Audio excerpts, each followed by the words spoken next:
Have a crazy idea? It might just make you filthy rich. Some of the most amazing things we have today started from crazy ideas. If you decide to move forward with your invention, be sure to keep your patents up to date. If you don't, you may end up like Catherine Hedinger, who invented the fidget spinner. Because she didn't update her patent, she lost out on making tons of money. But the inventions you're about to see here made their creators a fortune. Here are some unlikely inventions that got people very rich. While you're here, why not make your brain a little richer by giving it a workout with a quiz? We'll reveal the question halfway into the video, and then we'll reveal the answer at the end. Big Mouth Billy Bass. This is the go-to thing to buy if you need a white elephant gift for your office Christmas party. The Big Mouth Billy Bass may seem like it would have crashed and burned in sales when it first debuted in 1999, but it became one of the biggest hits in the early 2000s. The singing fish was invented by Joe Pelletieri after he went out with his wife, Barbara, in search of inspiration for the next big idea for his job. At the time, Pelletieri was the vice president of Texas-based company Gemmy Industries. As they drove by a sporting goods store, Barbara noted that the bass in the logo looked like it was singing. Joe then brought the idea to Gemmy. After struggling with prototypes, the singing fish was finally released, and it became an overnight sensation. It became a big hit with not only sport fishing enthusiasts, but also with kids. The Big Mouth Billy Bass sings two songs, Take Me to the River and Don't Worry, Be Happy. The invention even appeared on an episode of The Sopranos, and supposedly Elizabeth II owns one as well. How are these singing fishes made? The company keeps that info under lock and key. Doggles. Raise your hand if you have a fur baby and you've dressed them up in costumes and trendy threads. While it may seem silly, our pooches can get some benefit from human products. Roni DiLullo noticed that her dog was squinting while playing frisbee and thought, why shouldn't dogs have sunglasses too? So she invented doggles. Since traditional sunglasses won't stay on a dog's head, she patented goggles that would get the job done. The goggles not only keep debris and wind out of a dog's eyes, but they also provide UV protection and even help dogs with vision issues. DiLullo took a shot and asked PetSmart how to submit a product. She sent a pair to the company, and they responded by ordering enough to stock all of their locations. In its first year, Doggles made $100,000 in sales. In the second year, it made $3 million and exploded in popularity. The United States Army even started buying Doggles for their military-trained dogs stationed in Iraq and Afghanistan. The goggles kept the sun and sand out of the dog's eyes, making them an essential part of the soldier's toolbox. Each year, millions of pairs of Doggles are sold, making DiLullo more than financially stable for the rest of her life. Snuggie. Admit it, when you first saw the Snuggie, you probably thought it was the most ridiculous product in the entire world. How can a blanket with two sleeves possibly become one of the most popular inventions we've ever seen?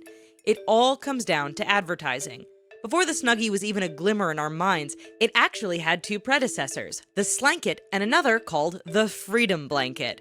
But neither took off like the Snuggie did. Scott Boylan, CEO of All-Star Marketing Group, saw the blanket's potential. Instead of taking the product seriously, the company made fun of the ridiculousness of the Snuggie in its advertising. Then, once the joke was made, everyone else picked up on it. Late-night TV hosts mocked it, and hobbies like Snuggie pub crawls became popular. All-Star pretty much birthed a cult following with the product. The Snuggie has made over $200 million, even if it is a knockoff of the other two products. But All-Star doesn't claim that the Snuggie is an original invention. They just knew how to market it better.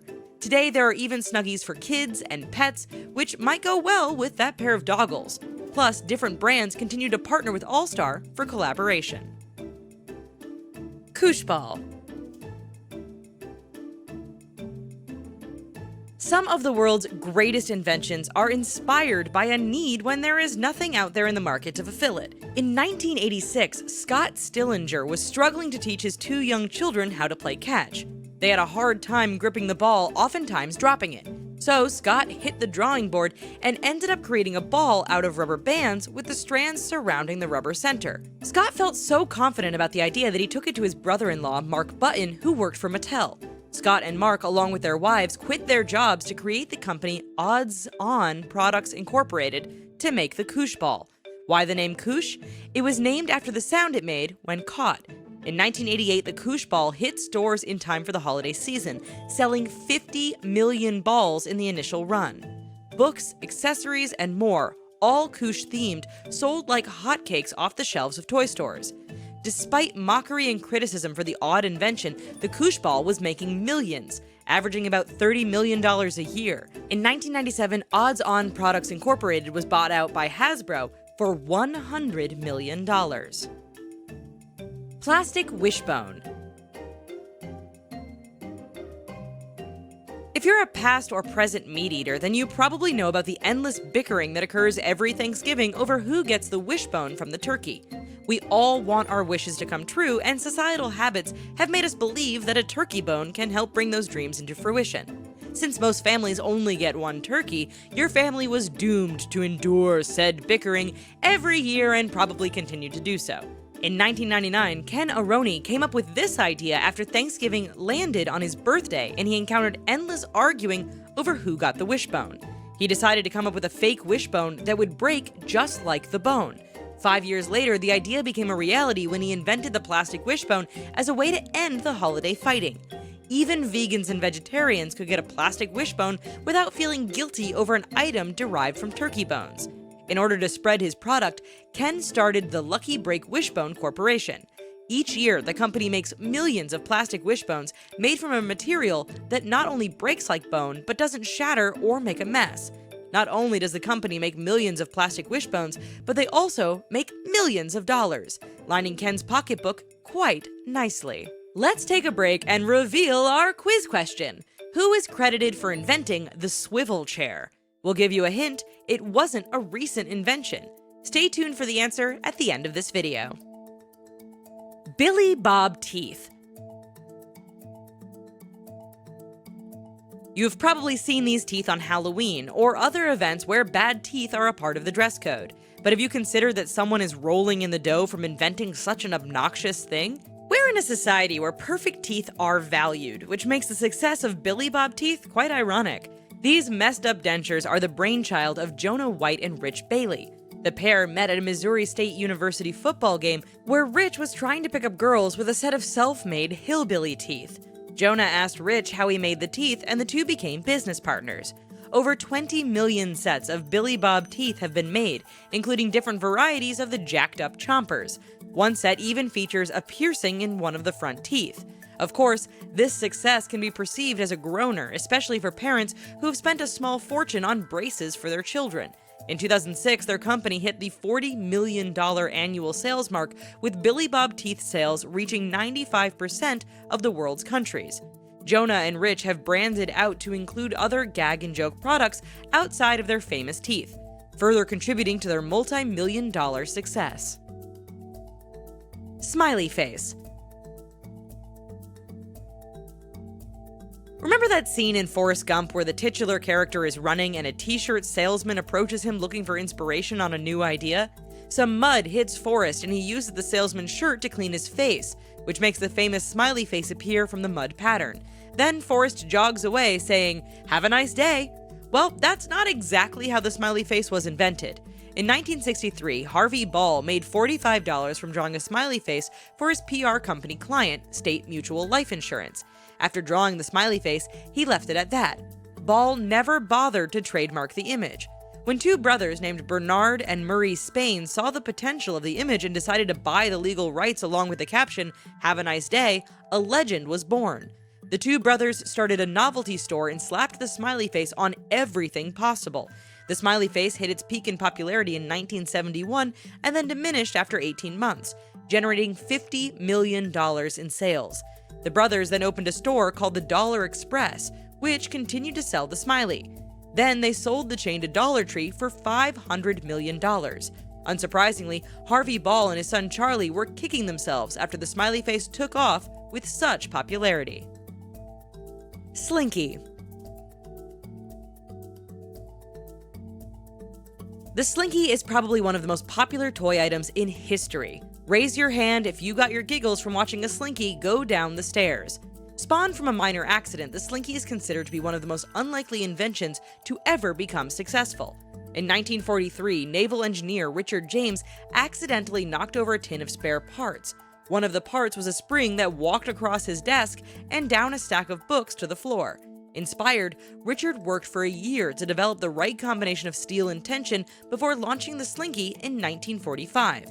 He founded James Industries, and within the first 2 years of production, 100 million units were produced, fetching the modern equivalent of $1 billion. From 1945 to 2005, over 300 million units were made, which is enough for almost every person in the United States.